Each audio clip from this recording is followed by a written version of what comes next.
Hello, friends. Today I am joined by Melissa McMahan. And Melissa and her husband, Mike, homeschool their 5 daughters in a rambling old house in Alabama. They have always used the classical Charlotte Mason curriculum, Ambleside Online, and are about to graduate their oldest in 2021. Congratulations about that. Thanks. Melissa teaches ballet at a local studio and frequently appears in community theater productions. She enjoys reading good books, baking yummy food, and tending her roses. And you can find her on Instagram and YouTube as Care Paravel Academy, which is just a delightful name. Thank you. Well, Melissa, could you start just first by telling us a little bit about yourself and your family and how you came to start homeschooling? Sure. Well, as you mentioned, I'm married to Mike, and we have 5 daughters. They are now 17, almost 16, almost 14, 12 and a half, and 8 and a half. So it's been a lot of really busy years, and here we are in the teenage, high school, middle school years, and one still in elementary. I'm kind of an unlikely homeschooler. I enjoyed going to public school growing up. My father was in the military. We moved around a lot. And from 7th grade to 12th grade, we were stationed in Alaska, in Juneau. And I knew one homeschooling family, and they were beyond crunchy. This was the kind of family that lived out in the woods and sent their 5-year-old out with a knife to kill his first bear kind of family. So that's all I knew of homeschooling. And lovely people, and I could learn a lot from them, but I knew that wasn't really what we were going to be. But then after college, I worked in politics. I worked for a conservative think tank, and I came across a lot of homeschoolers who weren't quite so crunchy, that they were just reading good books, and I could see the fruit in their children, and it started to work on me as maybe something we might want to do. And then after Mike and I married and moved to North Alabama, there were several families in our church who homeschooled.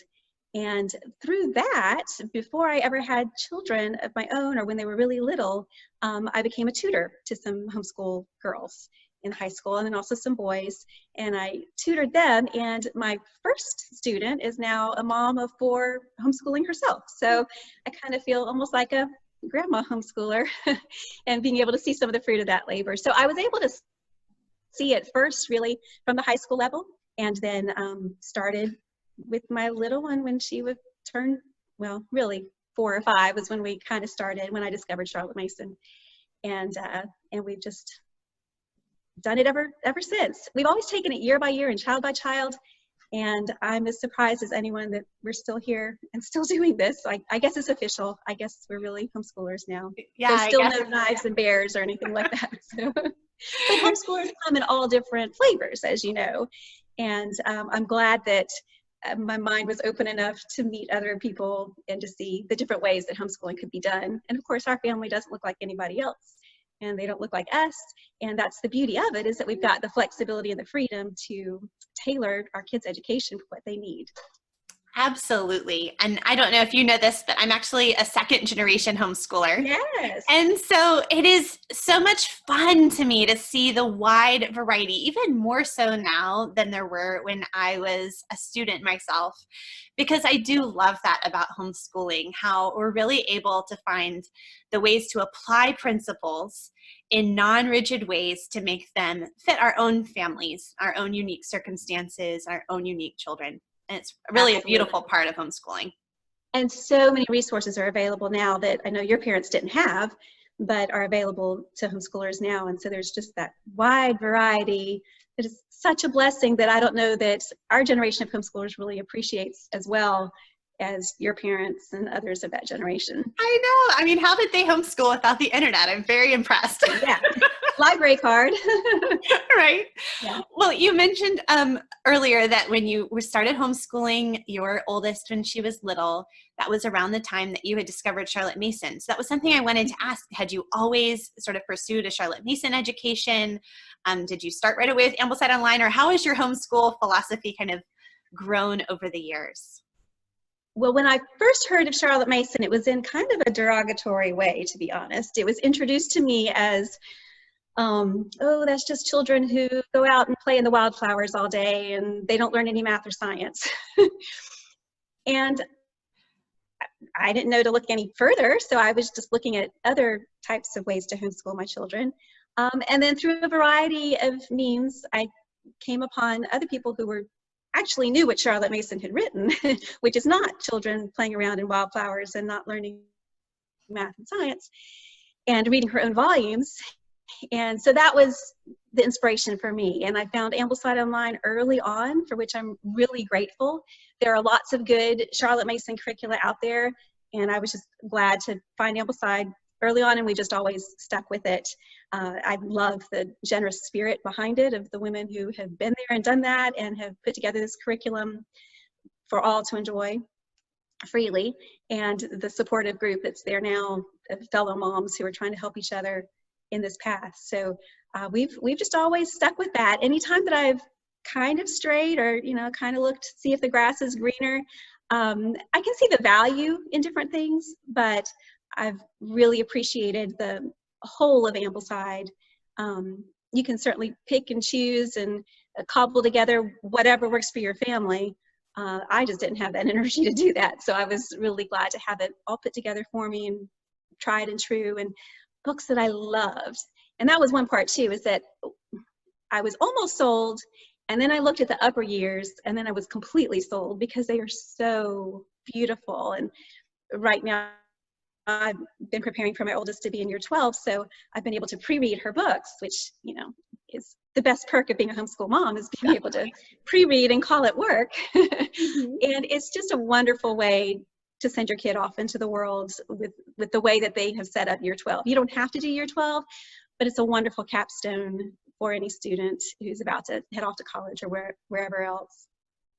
I like to tell my kids that books are my love language. So all these books that I'm giving them to read are just the way I'm showing how much I love them. Such a fun part. I like that, yes.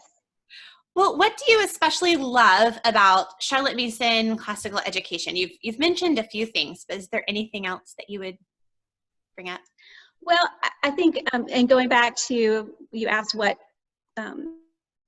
appealed to me first, and it's really Charlotte Mason saying that children are born persons, because that just fit my own philosophy as far as they are not buckets to be filled or prizes to be shown off. I'll just go ahead and say, I think a lot in the homeschool community, we can get really caught up in pride and using our kids to kind of validate our work as homeschool moms. And so there's kind of a dog and pony component to it sometimes if you're not really careful. So it really appealed to me that you're approaching education from a place of humility, that I'm not the teacher, the books are the teachers. I'm kind of facilitating that. I am setting out a wide feast for my children, and they can pick and choose, but there's this feast laid out for them from great minds that have gone before and great wisdom there. I love that it's scripture saturated. Not all the books are Christian books, but we certainly have those discussions as we go there, and that comes out in all of Charlotte Mason's philosophy too. I really loved what you said about the need for humility in education. Of course, you can tell because of the name of my site. That's an important part of my philosophy of education. And I've noticed as I've had these conversations over the past few months, that especially when it comes to moms who have been homeschooling for a little while, or who have, are veteran homeschool moms who are sort of retired, I guess, and now serving the homeschool community, that comes up again and again, this issue of where we as homeschool moms place our identity. And I actually had a wonderful conversation with Missy Andrews from Center for Lit about this issue. I don't know if you've read her new memoir, but I have not yet. Oh, you have to add that to your book stack. Okay. Just incredibly encouraging and convicting. But that whole issue of, are we looking to our children for our identity, their accomplishments? Do we find our identity in our own strengths? Even sometimes those can be the most dangerous things, instead of looking to Jesus and having his grace be what is sustaining our homeschool. So I think that's such an important thing. And, I say this and I'm preaching it to myself, because as many times as I say it, I need to keep reminding myself the same thing. Absolutely. I just think that that's a facet of our lives that we as homeschool moms really have to guard against, is the pride that can come in there, or like you said, having your identity wrapped up into your job, because this is our occupation right now. But it's really short-lived, and our pouring out into our children is just an expression of our own worship for God, that it's fulfilling the occupation that He's placed us in right now. And that won't last in this form for very long. The kids are just at home for about 18 years, give or take. And so if all of our identity and all of our self-worth is in there, it's going to be really, really, really empty when they're gone. Not to mention it's wasted, because it should all be given in worship to Him. Yeah. So it is a mindset that I have to keep reminding myself and going back to, and trying to help young homeschool moms to start off with that mindset and to save themselves a lot of grief later. But I think it really is a temptation for those of us who are homeschooling our children. Yeah, well, I mean, that's a pretty big challenge to face and overcome as a homeschool mom. But have there been any other challenges that you have faced, and what encouragement could you give to moms from your experience there?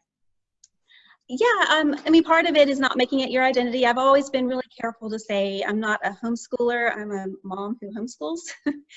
Because that's just a little distinction there. I mean, I don't get hung up on it, I don't correct people, but because I'm more than that. I'm a wife, I'm a daughter, I'm a mother, and I also homeschool.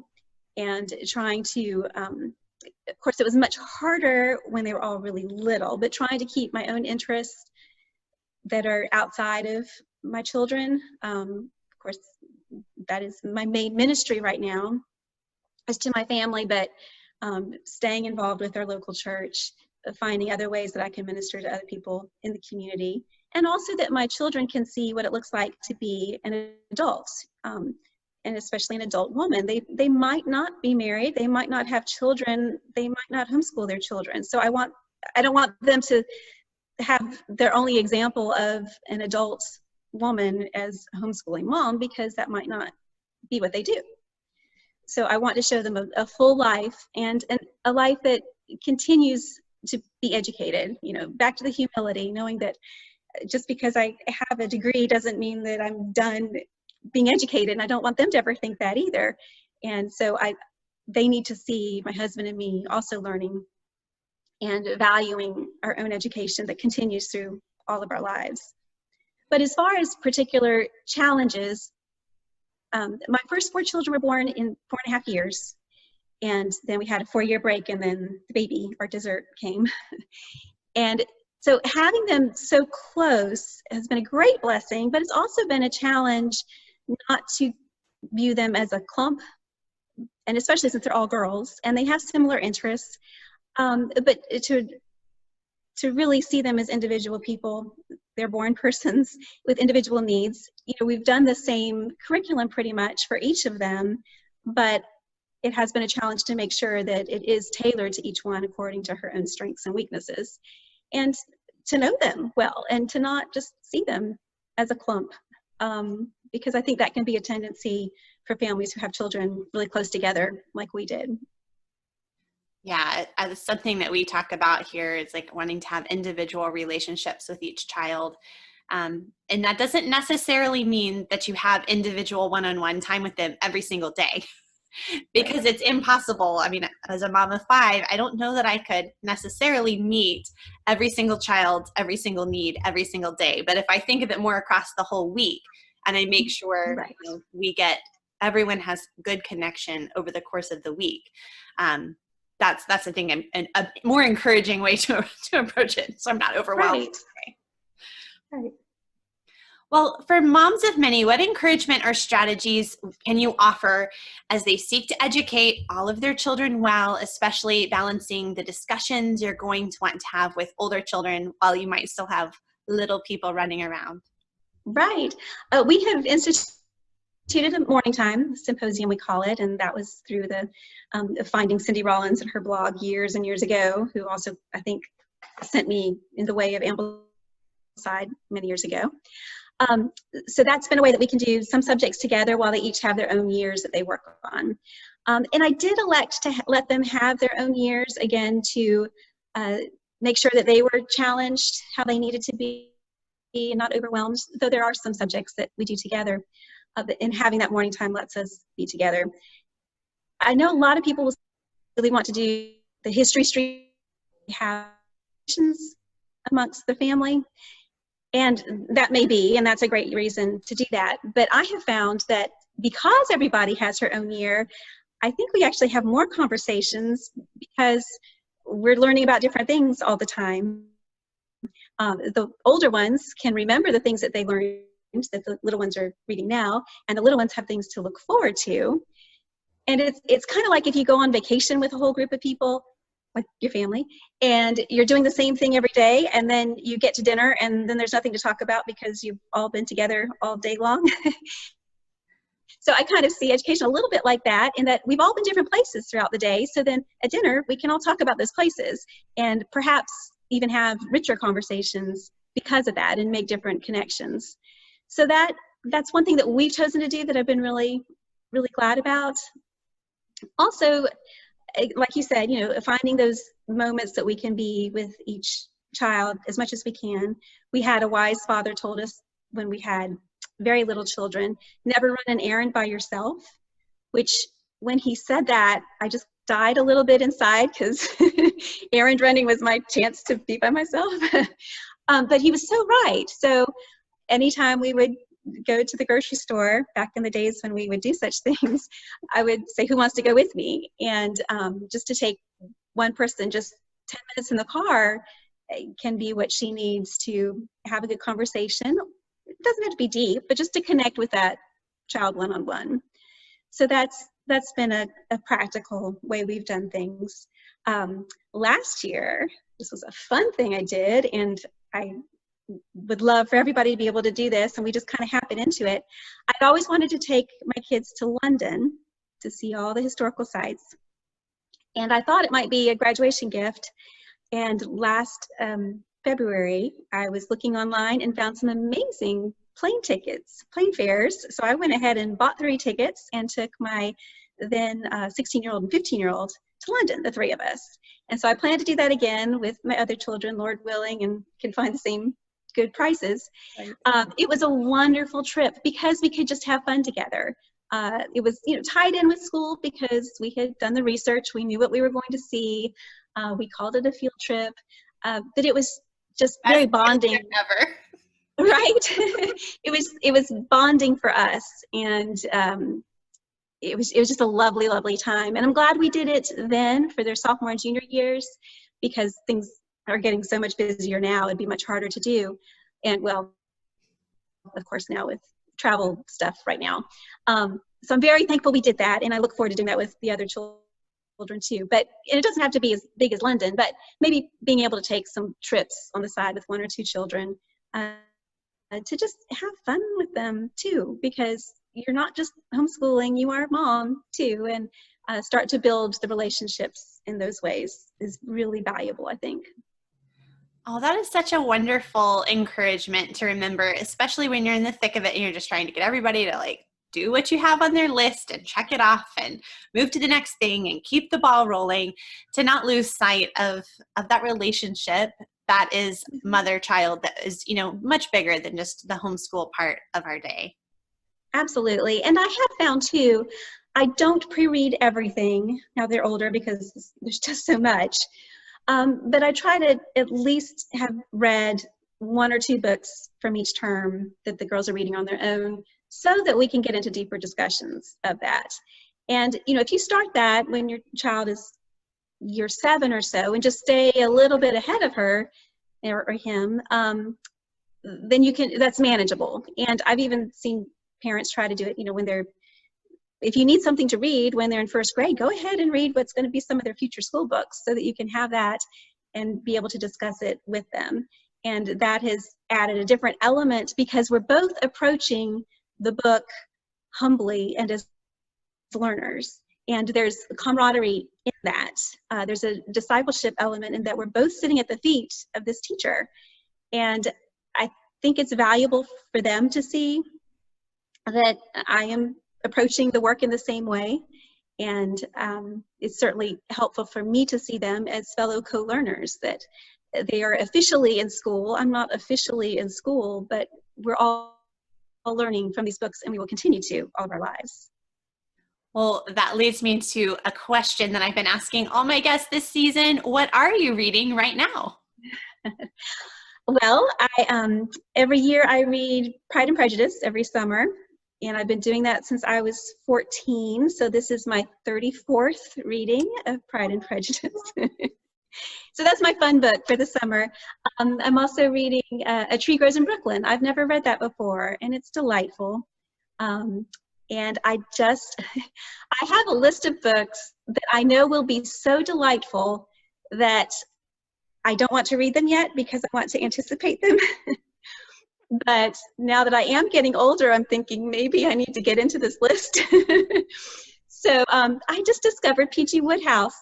Oh, I love Wodehouse. Yeah, I know, and I knew I would, and I do, and so now I'm just trying to make it last.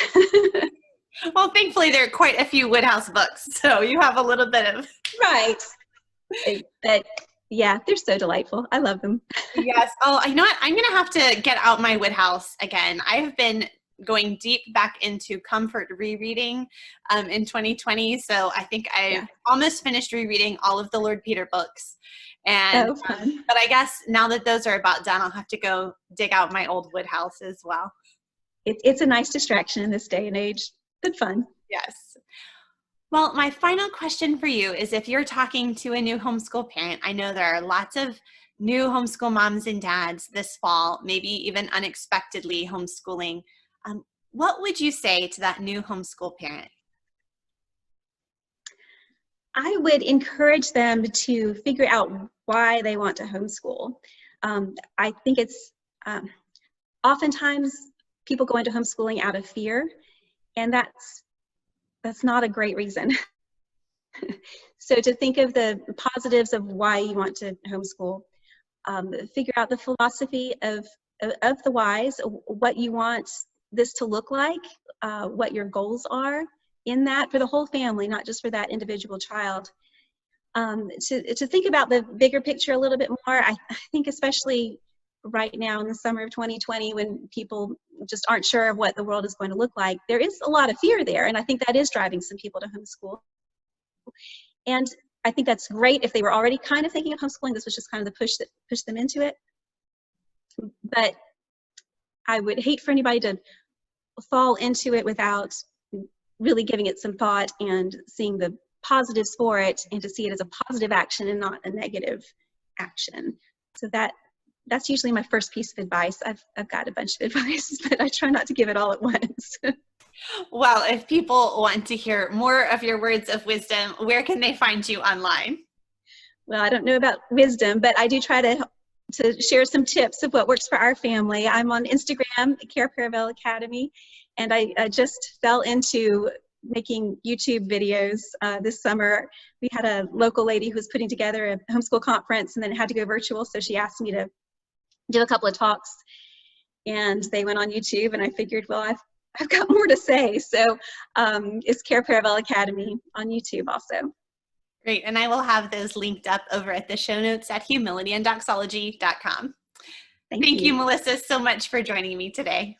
Thanks for having me.